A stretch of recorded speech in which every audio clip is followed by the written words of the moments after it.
Bismillah, Assalamualaikum adik-adik, sobat uh, Kobi, ya, kelas online biologi Zada Edu. Pada video kali ini kita akan membahas tentang materi awal, ya, materi awal dari rangkaian kegiatan Kobi, kelas online biologi, yaitu materi tentang pengenalan biologi, ya, pengenalan biologi. Karena kan kita bicara tentang Kobi, ya, kelas online biologi. Fokus kita adalah ilmu biologi. Nah, kita harus tahu dulu biologi ini apa sebenarnya, ya. Oh, biologi itu kita belajar tentang alam, alam semesta. Oh iya, bisa masuk di situ. Tapi kan kalau kita bicara tentang alam, ada juga ilmu fisika, ada juga ilmu kimia dan ilmu-ilmu yang lain. Apa perbedaannya? Nah, kita harus tahu dulu, ya. Kita harus tahu perbedaan antara ilmu fisika, ilmu kimia, dan juga ilmu biologi, ya, karena kita agar tidak salah jalan memahami ilmu biologi ini, ya. Jadi biologi ini berasal dari kata bios dan logos. Logos itu artinya ilmu pengetahuan, bios itu artinya makhluk hidup, ya. Jadi ilmu yang belajar tentang makhluk hidup. Ya, kita akan membahas, ya. Jadi di alam, ya, di alam semesta yang ada di sekitar kita ini, kita bicara saja, sebut saja bumi, ya, bumi dan lingkungan yang ada di sekitar bumi, ini objek yang akan dipelajari oleh orang yang ingin tahu tentang alam semesta, ya. Dia ingin mempelajari alam yang ada di sekitar kita. Nah, pertanyaannya, bagian mananya yang akan dipelajari? Karena kan alam ini sangat banyak dan sangat luas. Paling tidak, ya, paling tidak ketika kita bicara tentang alam, itu ada 3 komponen yang ada di alam. Pertama, makhluk hidup yang hidup di alam tersebut. Kalau kita bicara tentang bumi, maka kita bicara makhluk hidup yang hidup di bumi ini. Kemudian yang kedua, zat-zat yang ada di bumi atau di alam ini. Oh, ini ada batu, ada besi, ada air, ada gas, ada kenapa kok apa namanya, misalnya kotoran sapi gasnya bau misalnya. Nah, itu kan zat-zat yang ada di alam. Kemudian komponen yang ketiga juga ada peristiwa-peristiwa, kejadian-kejadian yang ada di alam. Nah, ini dipelajari, ya. Kalau makhluk hidup, ketika kita fokus objek pembahasannya adalah mempelajari makhluk hidup saja, ya, baik yang besar, mulai dari ikan paus misalnya sampai yang paling kecil, ya, misalnya bakteri, maka semua ini masuk dalam ranah biologi, ya. Jadi biologi ini ilmu yang mempelajari makhluk hidup. Biologi ini ilmu yang mempelajari makhluk hidup, termasuk virus, ya, di dalamnya, yang paling kecil, lebih kecil daripada bakteri. Kemudian kalau yang mempelajari zat-zat yang ada di alam, ya, kenapa kok ini zat kayu seperti ini, keramik zatnya begini, berlian begini. Oh, ini gampang patah, yang ini nggak gampang patah, yang ini bisa dibengkokin dengan suhu sekian derajat misalnya, dan seterusnya.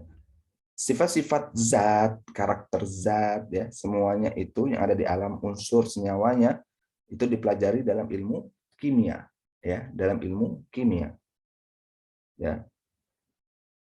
Adapun peristiwa yang ada di alam atau materi dan perilaku materinya, ya, itu dipelajari di fisika.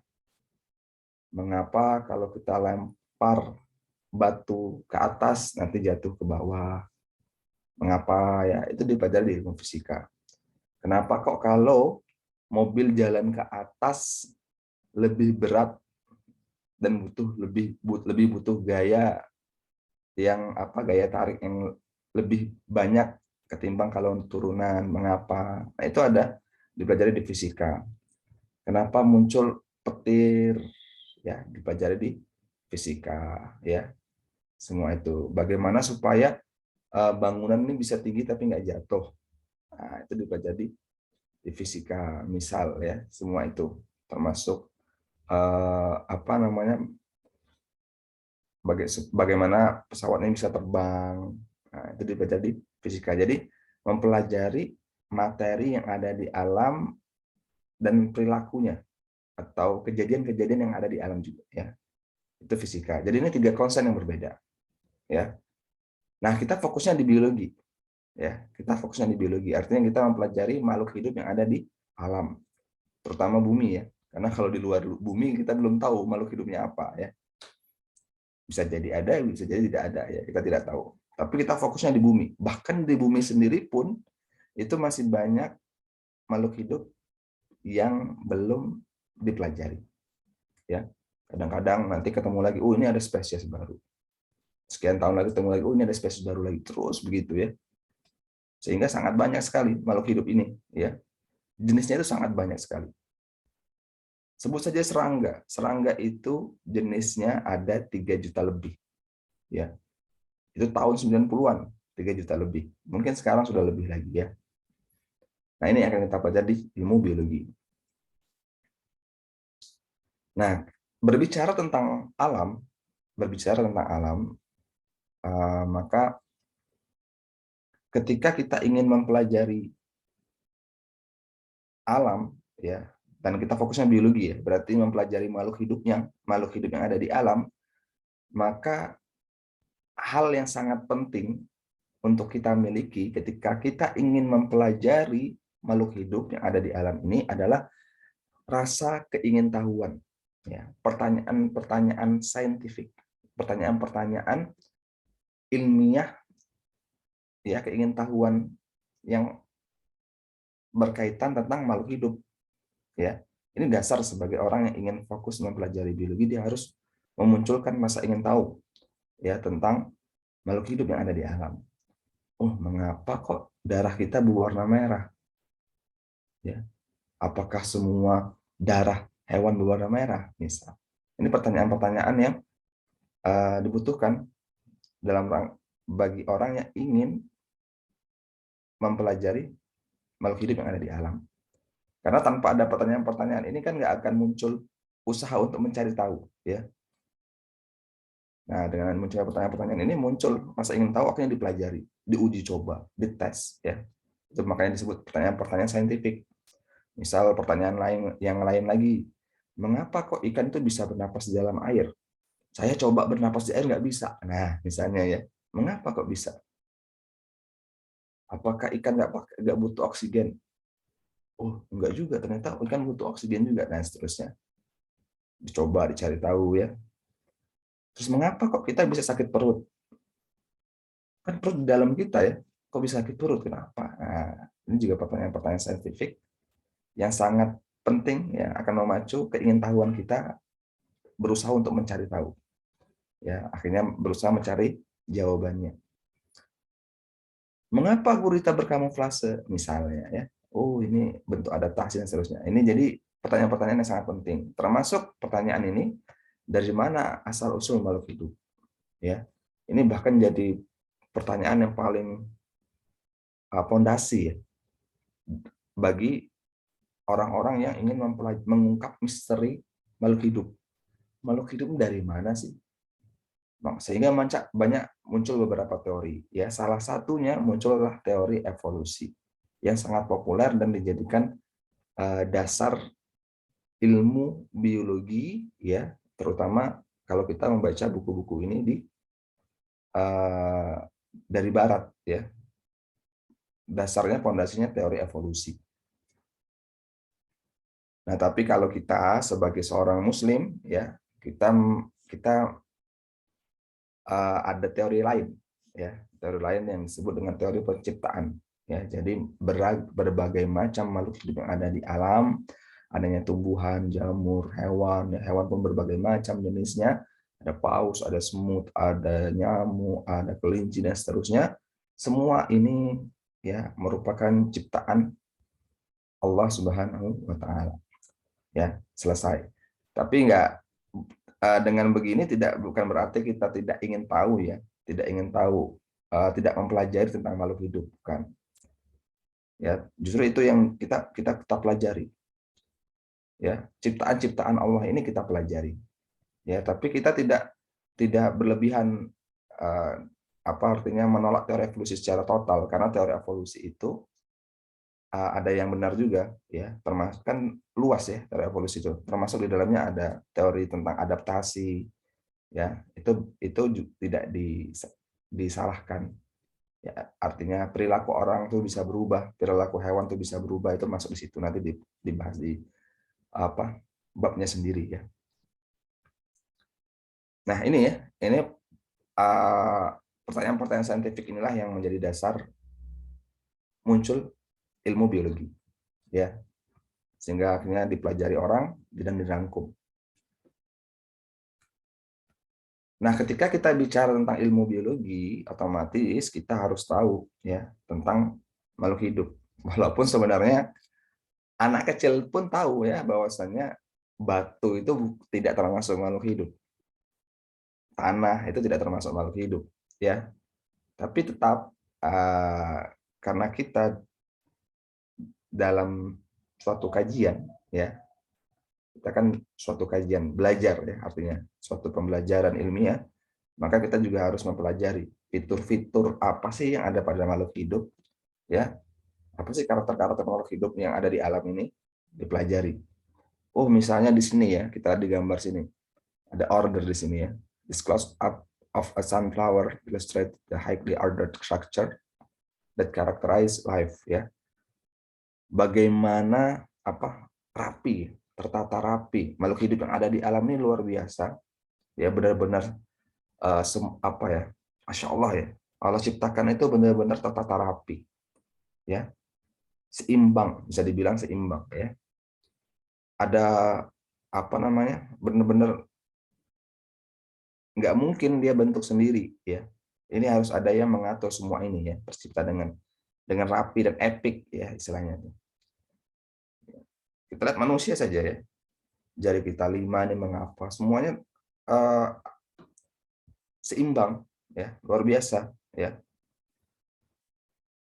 Kemudian terjadi energi processing ya di sini ya, proses mencari energi, artinya ada yang mencari butuh nutrisi untuk menghasilkan energi ya, nanti dipelajari di bab metabolisme. Kemudian terjadi evolutionary adaptations ya, adaptasi ya, ini tadi saya bilang kita tidak bilang evolusi total sepenuhnya itu nggak sesuai dengan pemikiran kita, tidak ya, karena memang ada beberapa hal yang masih bisa diterima, diantaranya ini adaptasi ya, terjadinya adaptasi yang ada di alam, dan itu memang real terjadi. Kemudian regulasi ya, regulasi itu pengaturan sistem saraf dan hormon kita bagaimana bekerja ya, semuanya itu kan diatur ya, tubuh kita mengatur, walaupun ini diatur lagi sama yang menciptakan ya, tapi dalam lingkup kecil tubuh kita ini benar-benar teratur ya, dan ada proses pengaturannya. Kemudian juga terjadinya growth and development, tumbuh dan berkembang ya. Kita lihat apapun makhluk hidup itu, maka dia pasti terjadi proses ini, tumbuh dan berkembang, tambah baik, tambah besar, tambah dewasa ya. Kemudian terjadi reproduction, misalnya di sini ya, nih ini contoh gambarnya jerapah dan anaknya ya. Terjadi reproduction, artinya bereproduksi, makhluk hidup itu bereproduksi, memperbanyak dirinya ya, menghasilkan keturunan ya.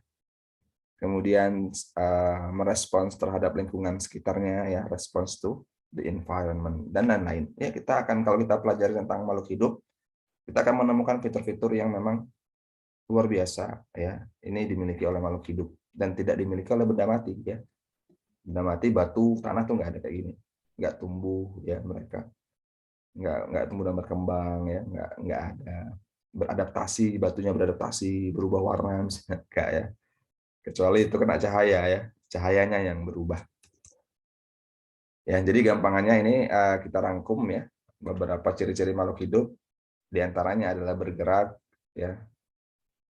Tapi bukan berarti ya semua yang bergerak makhluk hidup ya. Pesawat bergerak makhluk hidup bukan. Ya, artinya ini makhluk hidup itu dia punya fitur seperti ini. Dia bergerak, kemudian membutuhkan nutrisi, ya artinya butuh makan, walaupun bisa lewat mulut atau lewat kulitnya menyerap ya. Seperti porifera misalnya kan nggak pada mulut. Ya, kemudian bernapas atau melakukan respirasi, ya, kemudian tumbuh dan berkembang, reproduksi, adaptasi, iritabilitas tadi ya, menanggapi rangsang yang ada di alam, ya, entah itu disentuh, gerak, kena cahaya, silau misalnya, itu semua ada iritabilitas menanggapi apa rangsangan dari luar tubuh dia. Kemudian ekskresi, ekskresi itu proses pengeluaran, ya, pengeluaran limbah dari dalam tubuh.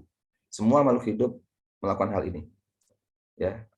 Kemudian memiliki materi genetik, DNA atau RNA, nanti dipelajari materi khusus tentang ini ya. Nah ini makhluk hidup itu punya fitur seperti ini. Kecuali virus ya, virus ini masih diperdebatkan. Virus ini apakah dia masuk makhluk hidup ataukah semi makhluk hidup?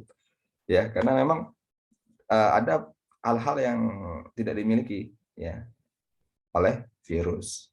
Virus itu tidak ekskresi, ya kemudian dia tidak apa iritabilitas, dia kayak benda mati tapi dia bisa memperbanyak diri dan ada materi genetik. Itu uniknya virus ya. Dia tidak tumbuh dan berkembang, tidak bernapas ya, tidak butuh nutrisi virus itu.